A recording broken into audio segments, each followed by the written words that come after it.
नमस्कार साथियों, हम लोग का हिंदी में टॉपिक चल रहा था संधि, और संधि में हमने स्वर संधि की पढ़ाई कर ली थी। और अब जो है हम पढ़ रहे थे व्यंजन संधि, और व्यंजन संधि में जो है वो नियम 1, 2 और 3 पढ़ चुके थे। आज का जो टॉपिक है वो नियम 4 से है। तो चलिए शुरू करते हैं। व्यंजन संधि नियम 4। नियम 4 क्या कहता है? इसे ता संबंधी नियम कहते हैं, क्योंकि ये जो नियम है वो ता के परिवर्तन का ही है, इसलिए इसे ता संबंधी नियम कहते हैं। देखिए, पहला इसमें क्या कहा गया है, इसमें 6 पॉइंट्स हैं। तो 6 पॉइंट समझेंगे कि कौन कौन सी कंडीशन में ता का परिवर्तन होता है। पहला पॉइंट कहता है, ता के बाद यदि चा छा हो तो ता का चा हो जाता है। कहने का तात्पर्य है कि यदि ता के बाद चा या छा आ जाए तो ता किस में बदल जाएगा? ता जो है वो चा में बदल जाएगा। इसको हम डायग्राम से भी अभी समझेंगे, क्योंकि इतना याद करना आसान नहीं होता है, तो डायग्राम से आसानी से समझ सकते हैं, इसलिए डायग्राम से भी समझेंगे। अभी केवल परिभाषा देख लेते हैं। दूसरा पॉइंट ये कहता है कि ता के बाद यदि जा और झा हो तो ता का जा में बदल जाता है, यानी ता जा में बदल जाता है। ता के बाद जा या झा आए तो ता किस में बदलेगा? ता जो है वो जा में बदल जाएगा। तीसरा नियम कहता है, ता के बाद टा डा हो तो ता क्रमशः टा डा में बदल जाता है। यानी ता के बाद अगर टा आए, क्रमशः का मतलब है कि टा आएगा तो ता टा में बदलेगा, और ता के बाद यदि डा आएगा तो ता डा में बदलेगा। यानी ता के बाद टा आए तो ता टा में बदल जाएगा। इसी तरीके से ता के बाद अगर डा आ जाए तो ता डा में बदलेगा। नियम 4 कहता है, ता के बाद ला हो ता ला में बदल जाता है। यानी ता के बाद अगर ला आ जाए तो क्या होगा? ता के बाद यदि ला आ जाए तो ता जो है वो किस में बदल जाएगा? ला में ही बदल जाएगा। यानी इन दोनों में क्या समानता है? ता के बाद ला आए तो ला में ही बदलना है। इसमें ता के बाद टा आए तो टा में बदलेगा, ता के बाद डा आए तो डा में बदलेगा। यानी कोई परिवर्तन नहीं होगा, जो बाद वाला शब्द होगा वही उसके साथ जुड़ जाएगा। पांचवा नियम कहता है, ता के बाद शा हो तो ता का चा शा का छा हो जाता है। यानी ता के बाद अगर शा आ जाए, शा आए तो क्या होगा? क्या परिवर्तन होगा? ता चा में बदलेगा और शा जो है वो छा में बदल जाएगा। ये पांचवा पॉइंट कहता है। छठा पॉइंट क्या कहता है कि ता के बाद हा हो तो ता का दा तथा हा का धाम हो जाता है। यानी अगर ता के बाद हा आ जाए, ता के बाद हा आ जाए तो ता किस में बदलेगा? दा में बदलेगा, और हा जो है वो धा में बदलेगा। तो ये जो है 6 पॉइंट थे जिसमें ता के परिवर्तन को बताया गया है। अब इसको हम इसमें डायग्राम से समझेंगे तो ज़्यादा समझ में आएगा। देखिए, लिखा हुआ है का खा गा घा अंगा चा छा जा झा यहाँ टाठा डा ढाड़ा, ये पूरा जो है व्यंजन लिखे हुए हैं। तो हम ता यहाँ पे ले लिए हैं, इसका मतलब ता के साथ कौन सा शब्द आएगा। तो पहला नियम क्या कहता है कि ता के बाद यदि चा और छा आए, यानी ता के बाद चा या छा, यानी चा और छा में से कोई भी वर्ण आ जाए तो ता किस में बदलेगा? चा में बदलेगा। यानी ये जो सर्कल रेड से किया गया इसका मतलब है ये किस में बदलेगा? तो ता किस में बदलेगा? चा में बदलेगा। ये पहला नियम हो गया। दूसरा, ता के बाद यदि झा या जा आ जाए, या जा और झा आ जाए, ता के बाद जा या झा आए तो ता किस में बदलेगा? जा में बदल जाएगा। ये दूसरा नियम हो गया। तीसरा क्या कहता है? ता के बाद टा आए तो ता टा में बदलेगा। गोला, ये जो रेड कलर का सर्कल है इसका मतलब है उसमें परिवर्तन होगा। तो ता के बाद यदि टा आए तो, और ये जो ब्लू सर्कल स्क्वायर बनाया गया है इसका मतलब ये शब्द आ रहे हैं, और रेड का मतलब है कि किस में परिवर्तन हो रहा है। तो ता के बाद टा आए तो टा में बदलेगा, ता के बाद डा आए तो डा में ही बदलेगा ता। इसी तरीके से ता के बाद यदि ला आ जाए, देखिए ये चौथा नियम है। ये तीसरा हो गया, यानी ये भी तीसरा हुआ, ये भी तीसरा हुआ, क्योंकि इसमें 2 बातें कही गई हैं। फिर कह रहा है ता के बाद यदि ला आ जाए तो ता ला में बदलेगा, ये चौथा पॉइंट कहता है। फिर ता के बाद यदि शा आ जाए, यानी ये पांचवा नियम है। ता के बाद यदि शा आ जाए तो क्या होगा, ता चा में बदल जाएगा और शा छा में बदल जाएगा। छठा क्या कहता है, ता के बाद यदि हा आ जाए, यानी ये पांचवा है, ये छठा है। ता के बाद यदि हा आ जाए तो ता दा में बदलेगा और हा धा में बदलेगा। तो ये नियम है। अब इससे रिलेटेड हम उदाहरण देखेंगे या एग्जाम्पल देखेंगे, तब ज़्यादा समझ में आएगा। फिलहाल ये अगर हम इतना भी बना लेते हैं तो बहुत आसानी से समझ में आ जाएगा। तो चलिए इसका एग्जाम्पल देख लेते हैं। जैसे पहला एग्जाम्पल है उच्चारण। पहला है उच्चारण। ये शब्द किसी न किसी परीक्षा में पूछे गए हैं। उच्चारण, उच्चारण का संधि विच्छेद होता है उत प्लस चारण। उत प्लस चारण, ठीक है। उच्चारण का संधि विच्छेद होगा उत प्लस चारण। अब देखिए ये ता दे रखा है, ता के बाद क्या आया, चा आया। ता के बाद चा आया तो हमने बताया कि ता के बाद चा आए तो ता किस में बदलेगा, चा में बदलेगा। तो ता किस में बदलेगा, चा में बदल जाएगा, ठीक है। ता का परिवर्तन किससे हो जाएगा, किस में हो जाएगा, चा में हो जाएगा। तो देखिए यहाँ पे हलंत लगा है तो हलंत में ही यानी आधा चा ही होगा। तो देखिए यहाँ पे आधा चा आ गया। तो उत प्लस चारण बराबर उच्चारण। दूसरा देखते हैं सच्चरित। सच्चरित, सच्चरित्र। सच्चरित में होगा सत प्लस चरित्र। सत प्लस चरित्र तो क्या है हुआ, ता के बाद चा आया तो क्या हो जाएगा, ता जो होगा वो किस में बदलेगा, चा में बदलेगा। ता के बाद चा आया तो ता किस में बदलेगा, चा में बदलेगा। यानी देखिए यहाँ पे आधा चा लग गया। तो सच्चरित में कब संधि विच्छेद होगा, सत प्लस चरित, और संधि पूछी जाए तो व्यंजन संधि। तीसरा शब्द है सज्जन। क्या है, सज्जन, बहुत इंपॉर्टेंट शब्द है। तो हो जाएगा सज्जन का संधि विच्छेद होगा सत प्लस जन। सत प्लस जन। तो यहाँ ता के बाद जा आया, क्या आया, ता के बाद जा। तो दूसरा नियम लगेगा, ता के बाद जाए तो जा में ही बदलेगा। ता किस में बदलेगा, जा में बदलेगा। तो हो जाएगा ता जा में बदल जाएगा। किस में बदल जाएगा, जा में, और आधा होगा, ये आधा जा होगा, ठीक है। यानी आधा जा, यानी ये देखिए यहाँ पे आधा जा लग गया। तो ये हो गया सज्जन। सज्जन में कौन संधि विच्छेद इसका करेंगे तो क्या बना, सत प्लस जन, सज्जन।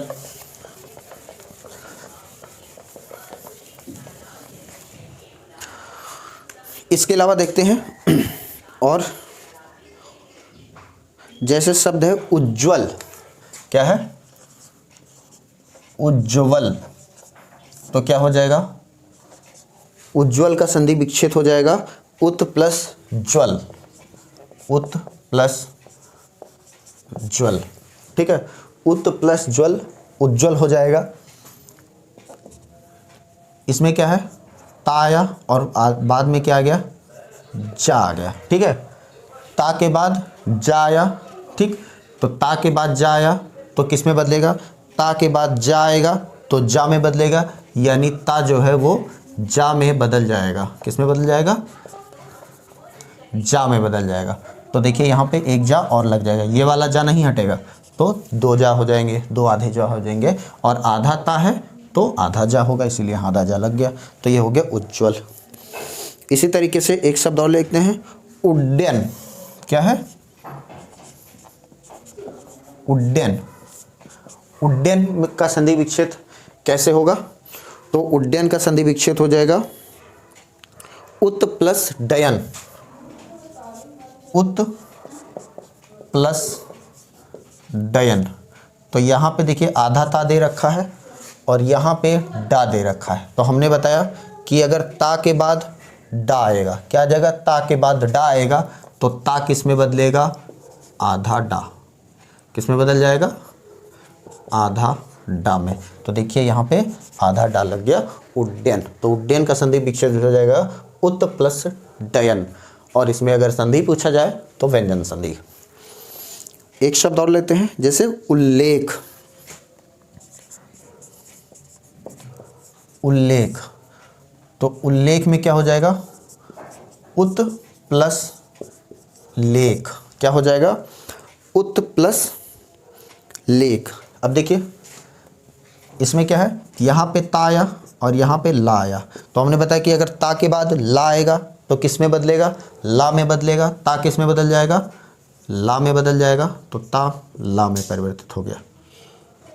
ठीक है, तो देखिए यहाँ पे एक ला और लग गया यहाँ पे, उल्लेख। ठीक, तो आधा ला लग गया। तो उल्लेख में कौन सी संधि है, व्यंजन संधि है। इसी तरीके से जैसे उद्धार, उद्वार, उद्धार। ठीक है, तो क्या हो जाएगा, उत प्लस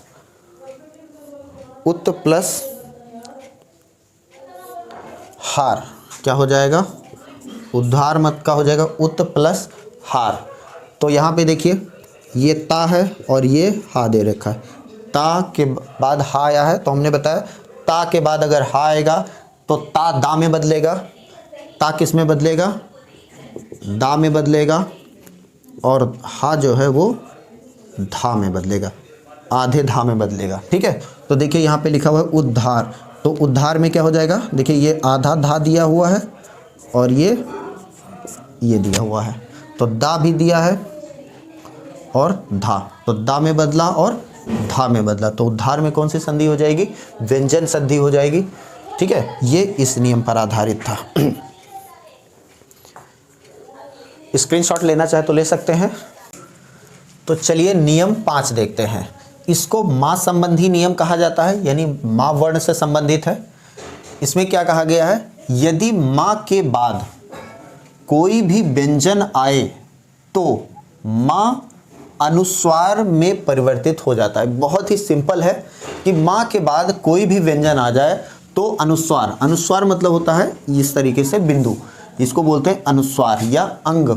ठीक है, परिवर्तित हो जाता है। लेकिन यदि माँ के बाद माँ आए तो कोई परिवर्तन नहीं होता है। अगर माँ के बाद माँ आ जाए तो कोई परिवर्तन नहीं होगा। यानी नियम क्या कहता है, माँ के बाद कोई भी व्यंजन, व्यंजन का मतलब का से लेकर हा तक, का से लेकर हा तक कोई भी वर्ण आ जाएगा तो माँ किस में बदल जाएगा, अनुस्वार में बदल जाएगा। किस में बदल जाएगा, अनुस्वार में बदल जाएगा। और यदि माँ के बाद माँ आए तो कोई परिवर्तन नहीं होगा, यानी नो चेंज होगा, यानी एज इट इज कॉपी हो जाएगा। ठीक है, अब इसका हम उदाहरण देखते हैं। जैसे पहला है संकलन। क्या है, संकलन।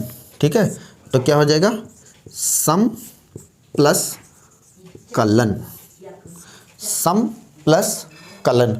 ठीक है, तो देखिए माँ आया और माँ के बाद क्या आया, का आया। यानी माँ के बाद कोई भी व्यंजन आ जाए तो क्या हो जाएगा, अनुस्वार में बदलेगा। किस में बदलेगा, अनुस्वार। अनुस्वार का मतलब यहाँ पे देखिए अंगा लग गया। ठीक है, दूसरा शब्द है संगति। क्या है, संगति। तो क्या हो जाएगा, बहुत इजी है ये, सम प्लस गति। तो देखिए यहाँ माँ आया और यहाँ गा आया। तो माँ आए और कोई भी वर्ण आ जाए तो यहाँ पे अंगा लग गया। तीसरा जैसे संचय। संचय, संचय क्या क्या हो जाएगा, सम प्लस चय। माँ के बाद च आया तो यहाँ पे बिंदु लग गया। तो इसमें हम पहचान भी सकते हैं कि अगर व्यंजन संधि में यहाँ पे जो शब्द अंगा, अंगा या इस तरीके के जो अनुस्वार लगे हुए शब्द आएंगे तो उसको हम बता सकते हैं कि वो व्यंजन संधि है। और कौन सा संबंध, किस नियम से संबंधित है, माँ नियम से संबंधित है। और शब्द देखते हैं, जैसे चौथा है संयोग। क्या है, संयोग। तो क्या हो जाएगा, सम प्लस योग, सम प्लस योग, संयोग।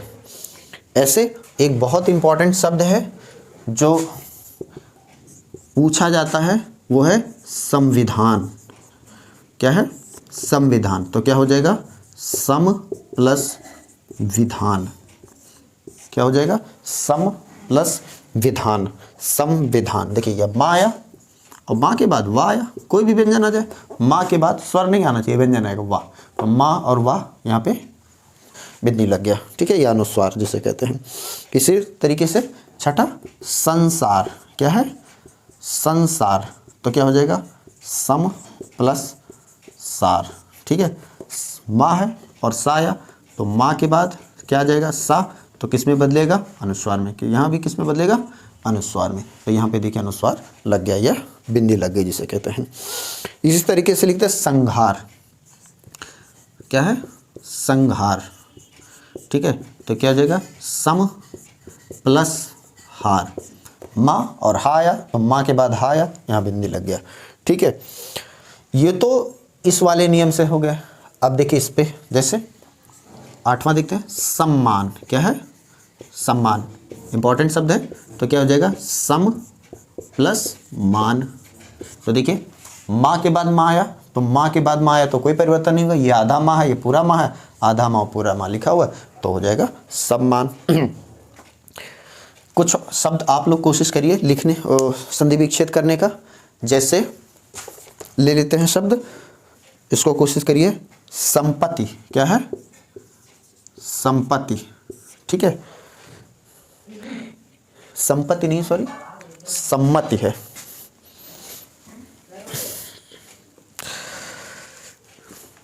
संपत्ति नहीं है शब्द, सम्मति है, ठीक है। क्या हो जाएगा, सम्मति।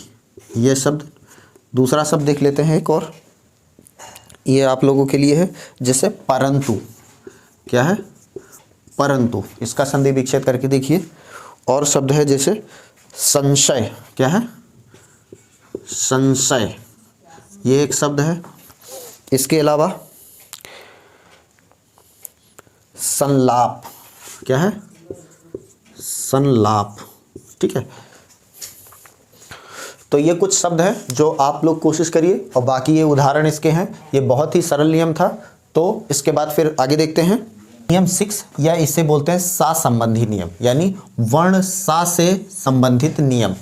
तो इसमें क्या कहा गया है, सा से पहले आ से भिन्न कोई स्वर आए तो सा का शा हो जाता है। क्या हो जाता है, सा का शा हो जाता है। यानी सा से पहले क्या आना चाहिए, स्वर आना चाहिए, लेकिन छोटा और बड़ा को छोड़ के। यानी सा से पहले छोटा बड़ा को छोड़कर छोटी बड़ी छोटाऊ बड़ाऊ ए आए ओ आओ, इनमें से कोई स्वर अगर सा से पहले आ गया तो सा किस में बदल जाएगा, शा, षटकोण वाले सा में बदल जाएगा। इसका उदाहरण देखते हैं, जैसे विषम। क्या है, विषम। तो विषम का संधि विच्छेद हो जाएगा वी प्लस सम, वी प्लस सम। तो देखिए स्वर का आने का मतलब ये नहीं कि ये वा आएगा। स्वर का मतलब जब स्वर आता है तो उसकी मात्रा आती है हमेशा। तो स्वर की मात्रा यानी छोटी ई की मात्रा लगी हुई है, तो छोटी ई प्लस सा, तो छोटी ई प्लस सा, ठीक है। तो क्या बनना है, इस कंडीशन में कहा जाता है कि जो सा है वो किस में बदलेगा, शा में बदलेगा, ठीक है। सा जो है वो शा में बदलेगा। तो देखिए यहाँ पे शा में परिवर्तित हो गया। इसी तरीके से दूसरा देख लेते हैं, सुषमा। क्या है, सुषमा। तो सुषमा का संधि विच्छेद करेंगे तो क्या आ जाएगा, सु प्लस समा, सु प्लस समा। अब देखिए यहाँ पे स्वर है ऊ की मात्रा लगी, यानी छोटा ऊ की मात्रा लगी, तो छोटा ऊ और प्लस सा, तो छोटा ऊ प्लस सा। तो देखिए सा से पहले छोटा ऊ आया, तो सा से पहले छोटा ऊ आएगा तो सा किस में बदलेगा, षटकोण वाले सा में बदलेगा। तो ये भी देखिए यहाँ पे सा में बदल गया। तो सुषमा में कौन सी संधि है, व्यंजन संधि है। इसी तरीके से एक शब्द और आप लोग कोशिश करिए, जैसे लिखा हुआ है विषाद। विषाद का संधि विच्छेद करने की कोशिश करिएगा।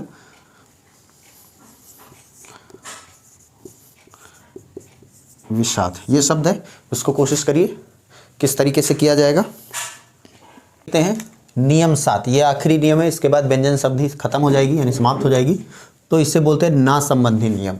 इसमें क्या कहा गया है, यदि री रा और शा के बाद ना व्यंजन आए तो ना का अड़ा हो जाता है, यानी ना किस में बदलता है, अड़ा में बदलता है, यानी री रा या शा के बाद ना आए तो ना जो है वो अड़ा में परिवर्तित हो जाता है। हालांकि ये इसका नियम बहुत आसान दिया हुआ है, लेकिन जो इसमें संधि विच्छेद किया जाता है उसमें ऐसा लगता है कि ये नियम लागू नहीं हो रहा है, लेकिन मैं समझाने की कोशिश करता हूँ। जैसे शब्द है परिणाम, शब्द है परिणाम, चूंकि इस नियम के शब्द बहुत इंपॉर्टेंट है इसलिए ये नियम बहुत ज़रूरी हो गया बताना। जैसे ये शब्द है परिणाम, ये बहुत ही इंपॉर्टेंट शब्द है, लगभग सभी परीक्षा में पूछा जाता है, कहीं ना कहीं आ ही जाता है। तो परिणाम में जो संधि विच्छेद होगा वो होगा परि प्लस नाम, ठीक है, परि प्लस नाम परिणाम। तो यहाँ देखिए रा आया है और यहाँ ना आया है, ठीक है, तो रा के बाद ना आया है तो किस में बदला, रा जो है वो किस में बदला, अड़ा में बदला, रा किस में बदल गया, अड़ा में बदल गया, ठीक है। तो ये जो है इसमें ये नियम लग रहा है, तो देखिए यहाँ पे अड़ा लिखा हुआ है, तो परिणाम का संधि विच्छेद हो जाएगा परि प्लस नाम या परिणाम। दूसरा देखते हैं, इसमें तो इस शब्द में तो ये नियम फॉलो हो रहा है, दूसरे में देखिए थोड़ा सा टफ बन रहा है। जैसे शब्द ले लेते हैं प्रमाण, प्रमाण, ठीक है, तो क्या हो जाएगा प्र प्लस मान, प्र प्लस मान, ठीक है। अब देखिए ये जो होता है ये प्रा का मतलब है आधा पा और प्लस रा, ठीक है, तो आधा पा और रा ये जो दिया हुआ है इसको बोलते हैं आधा पा और रा, प्रा, ठीक है।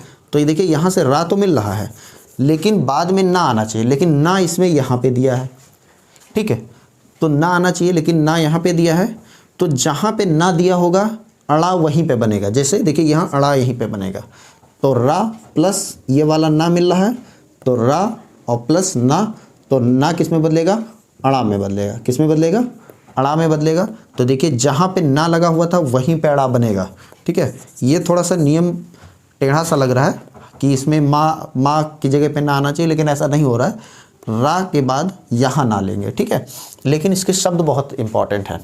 जैसे इसका एक बहुत इंपॉर्टेंट शब्द है रामायण, क्या है, रामायण,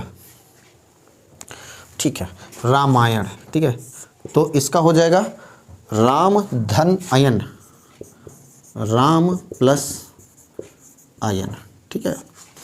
अब देखिए यहाँ पे क्या है, कह रहा है कि रा आना चाहिए, तो देखिए समझ लेते हैं कि रा यहाँ पे मिल रहा है, माँ को छोड़ते रा यहाँ पे मिल रहा है, ठीक है, और ना यहाँ पे मिल रहा है, तो ना यहाँ पे मिल रहा है, ठीक, रा और ना। देखिए जहाँ पे ना होगा वहीं पे अड़ा बनेगा, जहाँ पे ना होगा वहीं पे अड़ा बनेगा, तो रामायण में राम धन अयन बराबर रामायण, यहाँ ना की जगह अड़ा हो गया। और इसको व्यंजन इसमें पहचानने का एक तरीका यह है कि यहाँ पे अड़ा अड़ा अड़ा मिल रहा है बार बार, और शब्दों में अड़ा नहीं मिलता है। अगर इसको देखें तो देखिए यहाँ पे अड़ा मिल रहा है, यहाँ पे अड़ा मिल रहा है, कभी कभी पहचानने को मिले तो यहाँ पे अड़ा मिल रहा है, तो इससे भी पहचान सकते हैं यह व्यंजन संधि है। और कौन से संबंधी नियम है, ना संबंधी नियम है।